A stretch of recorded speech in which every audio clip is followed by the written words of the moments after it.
विचार करते. माहितीये ना, तुला आणखीन एक गोष्ट दाखवायची.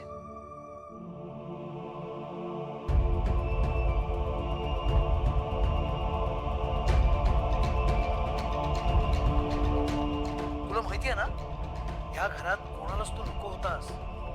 अरे तुझं तोंडही बघण्याची इच्छा नव्हती कोणाची. तुला एवढा त्रास देणार आहे, इतकं टॉर्चर करणार आहे, या सगळ्याला कंटाळून शेवटी तू आत्महत्या केली पाहिजेस. एवढा त्रास देणार आहे मी तुला. तू असं का करतोस? या घराला सुख हा शब्द विसरायला लावणार आहे. आधी तुझ्या लाडक्या सुनेला, त्या नेत्राला आणि मैथिलीला संपवणार, आणि त्यानंतर मग तुझी मुलं अद्वैत, तेजस आणि तन्मय त्यांना उद्ध्वस्त करणार. नाही भिकेला लावलं ना तुम्हाला सगळ्यांना, तर केदार राजाध्यक्ष नाव लावणार नाही, मी सांगून ठेवतोय. काकाजी, नेत्राला सुरुवातीपासूनच माहित होतं की केदार दादा कसा आहे. ती ते प्रत्येक वेळी सांगायचाही प्रयत्न करत होती, पण आपण दरवेळी तिला चूक ठरवलं. ह्या माणसाच्या खोट्या बोलण्यावर विश्वास ठेवून आपण नेत्रावर अविश्वास दाखवला आणि शेखरवर सुद्धा.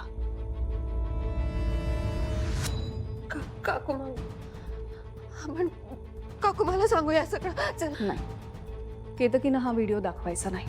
काकाजी असे आहेत तर काकू मला कळायला हवं ना. त्यांचा खूप विश्वास आहे काकाजीवर. केतकीचं केदार दादावर खूप प्रेम आहे. तिला जर हे सगळं कळलं ना, तिला खूप धक्का बसेल. आणि योग्य वेळ आली ना की नेत्रा ठरवेल काय करायचं ते. आणखीन एक गोष्ट, आपण जे काही बोललोय ते केदार दादाला कळता कामा नये. त्यामुळे आतापर्यंत तू जशी वागत आलीस ना, तसंच ह्यापुढे वागायचं. हे प्रकरण खूप शांतपणे हाताळावं लागणार आहे. सासू, मी कसं वागले नेत्राशी? खूप बोलले तिला, पण ती एकदा सुद्धा माझ्यावर ओरडली नाही, मला रागवली नाही. खरंच खूप मोठ्या मनाची आहे आपली नेत्रा. सगळ्यांच्या मनातले गैरसमज दूर करणं, केदारदादापासून घराला, मैथिलीला वाचवणं, अशा अनेक पातळ्यांवर ती एकाच वेळी लढत होती. माझं फक्त एवढंच म्हणणं आहे की मनात असलेला नेत्राबद्दलचा राग काढून टाक. तू तिच्याशी बोलत नव्हतीस तरी सुद्धा नेत्रा सतत तुझी चौकशी करायची. तुझ्या खाण्यापिण्यावर तिचं बारीक लक्ष होतं. विश्वास ठेव माझ्यावर, नेत्रा एवढी तुझी काळजी कुणीच घेतली नाही. आपण नेत्राला साथ द्यायला हवी. केदार दादा घरात राहून जे काही करतोय ना, ते खूप धोकादायक आहे. आणि त्यासाठी आपण सगळ्यांनी कुटुंब म्हणून एकत्र राहणं खूप गरजेचं आहे. अरे तेजस, अरे काय इतकं टेन्शन घेतोयस तू? अरे आता सगळं छान होणार आहे.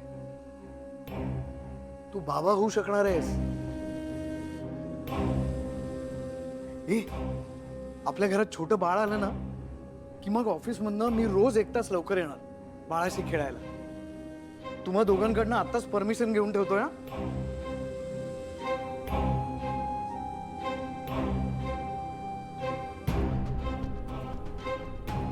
काकू आणि आजी आली.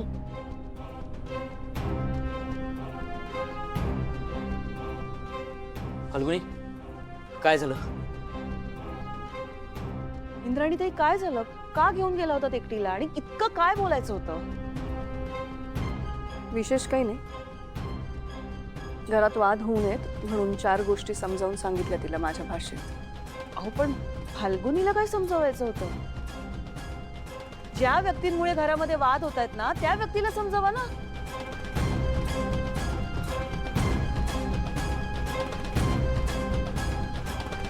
केतकी, उगाच नको ना वाद उकरून काढूस. मला ना कमालच वाटते सगळ्यांची. फाल्गुनीला काकू काही नाही झालं, तुम्ही टेन्शन नका घेऊ. काही झालं नाही तर मग आत्या तुला आत का घेऊन गेली? जे बोलायचे ते इथे सगळ्यांसमोर बोलायचं होतं ना. छोड ना प्लीज, सगळं छोड. आपण इतकी चांगली बातमी दिली ना सगळ्यांना. तू ना एक काम कर, तू मस्त आईस्क्रीम मागव सगळ्यासाठी. काय? मागव ना तू आईस्क्रीम.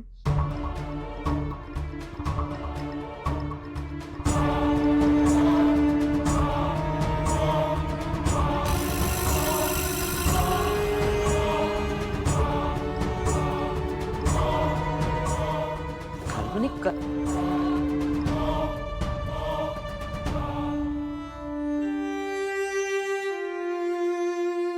ईशा, सॉरी बच्चा.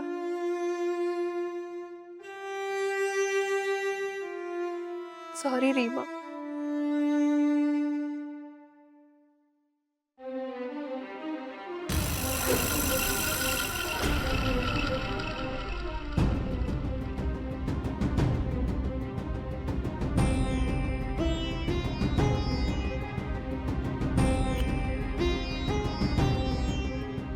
आता मस्त मस्त आईस्क्रीम खायचे ना. Favourite chocolate ice cream. चला लवकर काकू मला हग द्या मस्त.